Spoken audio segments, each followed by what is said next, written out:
ఆడపిల్లల మీద అత్యాచారాలు అరాచకాలు ఎక్కువ జరుగుతాయి. మెట్టలు పెట్టడం అంటే ఈ అమ్మాయి ఇంకొక మగవాని ఆస్తిగా మారిందని అర్థం. ఆడపిల్లల మీద అత్యాచారాలు ఇవన్నీ జరిగినా కూడా మరొకరి ఆస్తిగా మారిన అమ్మాయి మీద మనం తులుసుగా ప్రవర్తించకూడదు అనే ఒక హామీ ఉంటుందనే ఉద్దేశంతో బట్టలు వచ్చినాయి. ఒకటి గుర్తింపు, ఈమె పెళ్ళయిందని గుర్తింపు, కాబట్టి ఈమె జోలు పోవద్దు, ఈమె వేరే వాళ్ళ ఆస్తి.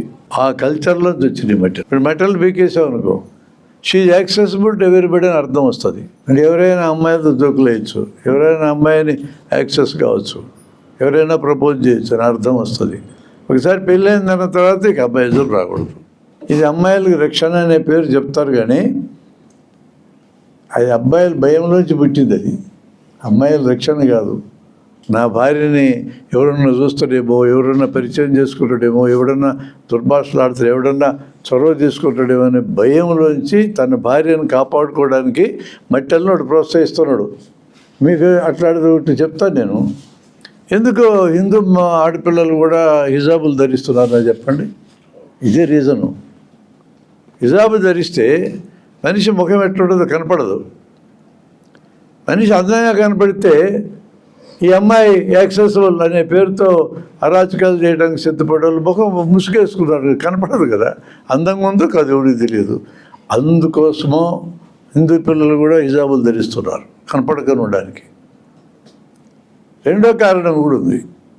ఈ అమ్మాయిలు ఈ మధ్య చదువుకోవడం మొదలెట్టి ఉద్యోగాలు చేయడం మొదలుపెట్టిన తర్వాత, ఇండిపెండెన్స్ వచ్చిన తర్వాత స్వతంత్ర నిర్ణయాలు చేసుకోవడం మొదలుపెట్టి తన జీవిత భాగస్వామి ఎవరు ఉండాలో కూడా ఆలోచన చేయటం మొదలైంది. అప్పుడప్పుడు మాట్లాడటం అనేది ఉంటుంది కాబట్టి బస్ స్టాండ్లోనో షాపుల దగ్గర ఇతరులతో మాట్లాడితే ఈ అమ్మాయిని చూసి మళ్ళీ ఇంట్లో చెప్తారేమో, హిజాబు ధరిస్తే వాడి బొంద, వాడు చెప్పేది ఏముంది ఇక కనపడదు కాబట్టి రక్షణ కోసం కూడా హిజాబ్.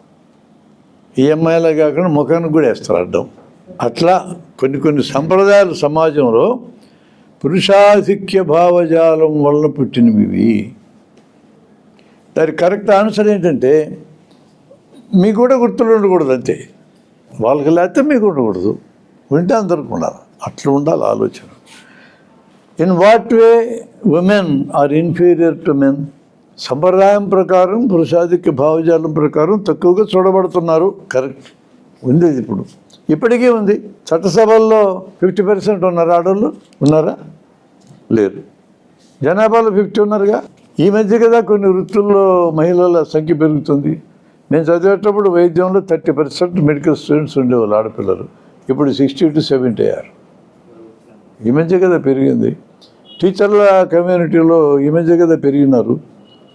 కొన్ని రకాల వృత్తులు కష్టమైనవి, ఇవి మగవాళ్ళే చేయగలరు, ఇట్లాంటి భాష అంతా ఈ మధ్య వాడారు కదా. ఇప్పుడు సైన్యంలో కూడా చేరారు ఆడపిల్లలు, పోలీసుల్లో చేరినారు, రైలు డ్రైవర్లు చేరినారు. ఏమి చేరడానికి?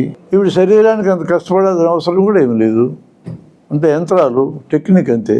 ఈ 20-30 ఏళ్లలో వచ్చిన ఈ మార్పుని సమాజం డైజెస్ట్ చేసుకోలేకుంది.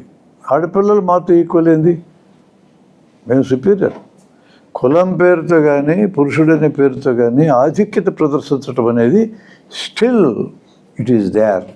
ఈ మధ్యనే దళితుడనే పేరుతో డీజీ స్థాయి హర్యానా ఐపీఎస్ ఆఫీసర్ ఆత్మహత్య చేసుకున్నాడు. 5 ఏళ్ళు హెరాస్ చేసినారని. ఐపీఎస్ చదివి 5 ఏళ్ళ పాటు అతను కులం పేరుతో దూషిస్తూ ఉంటే తట్టుకోలేక ఆత్మహత్య చేసుకున్నాడు.